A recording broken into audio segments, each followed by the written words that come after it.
everybody, Jason Say here from Wired Outdoors. It's that time of year, right before hunting season. We're super excited to get in the stand and start hunting. But as you know, we're doing these educational videos throughout the year.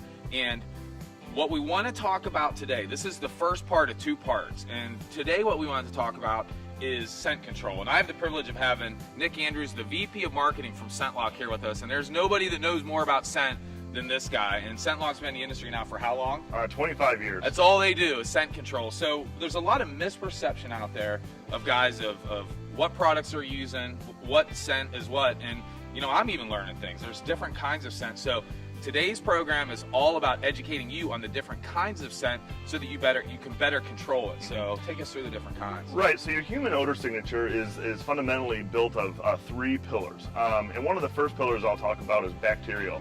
And it gets a lot of press out there. A lot of people talk about sprays and different things. And essentially what's happening is that on your body, you have bacteria that's constantly growing, eating some of the skin, eating some of your sweat. And as they multiply, they do create one pillar of your odor signature. Sure. So that's obviously when we do talk about controlling that, that's one of the ways we want to control I think odor. that's the biggest one you hear the guys kind of understand. I think there's probably the most products and out there, and so people obviously will talk about it the most as well. So the second pillar is what we call metabolic. Now, metabolic is also created by the body, but it's the things that you consume that actually create that pillar. So for example, if you have a meal with a lot of garlic and you metabolize that, the next morning you're going to wake up and your sweat's going to have odors that are related to that garlic that you ate. Sure. So, and I have some old time bow hunter friends, and they eat nothing but Cheerios like a week before hunting season. Right, and there's a lot of validity to that, to making sure you don't smell like a predator when you're out in the woods, and especially during the rut. The third one is pretty straightforward. It's called ambient odors, and this morning here we had a great bacon and eggs breakfast, and thanks for cooking that for me. But again, when we walk out of your house, what do we smell like? Well, we smell like bacon and eggs, and those aren't related to bacteria, and that's not related to your metabolism. That's just what you smell like in the environment that you live in. So basically those 3 pillars are what you have to control. You have to control the bacterial element, the metabolic element, and the ambient element of your odor signature. Okay, Nick, we've talked about the different kinds of scent. Now let's talk about the different ways to control scent. Right, there's 5 ways to really control scent, and we actually try to practice all of them to make sure that you have the best odor control possible. The first one is you can actually contain odor, and by contain it, I mean put it on clothes and layers to keep that odor from forming or flowing out of your body and proliferating in your area. Any sort of layer you put on actually helps that from getting into the area and obviously winning deer. The second one is actually prevention, and this is the one we said a lot of people talk about with sprays. And what prevention is basically cleaning your body of bacteria or other odors that are around there to make sure that, obviously cut down on that overall signature. So controlling bacteria is out. And that's what when the guys are showering and they're using the product. Exactly. The third one we know a lot about is actually absorption, and absorption is clothing or other products that are out there that can actually just pull odors in and keep them in there until you go put them in a household dryer or whatnot. So absorption is really the third way to control that.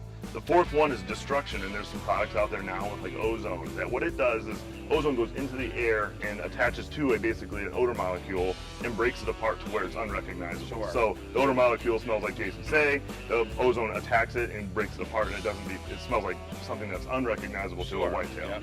And then the fifth one is actually a masking, and a masking is one where you put more and more odor out there in the woods into your area and try to basically overwhelm a deer's senses. ScentLok doesn't really, we're in the business of taking odor out of the woods, but the thing is that it is a way out there that people use to try to gain the advantage. So to review, there's basically 5 control methods. There's containment, where you hold it all in. There's prevention, where you stop the odor before it even starts. There's adsorption, which is absorbing it into clothing or activated carbon or something like that. There's destruction, which is something like ozone, where you take the odor molecules and split them apart. And then lastly, there's masking, where you put more odor in the woods to try to overwhelm a deer's nose.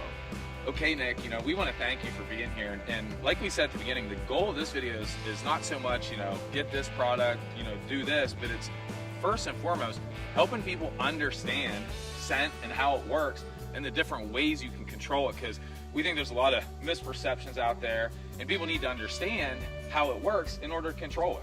Right. My goal here is actually to have people make informed buying decisions.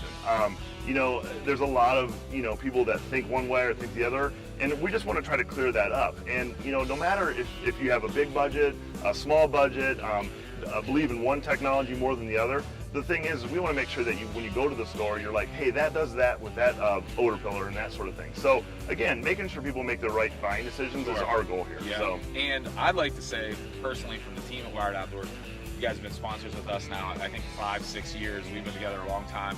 I want to thank you so much. You know, each year coming out with new awesome products. This year's no different. We're going to be highlighting them throughout the show all hunting season. So thank you guys for all that you do for the industry, for scent control, helping people be more successful hunting whitetail deer. So thank you so much. Thanks for being here. Appreciate it. And thank you all for joining us on Wired Outdoors.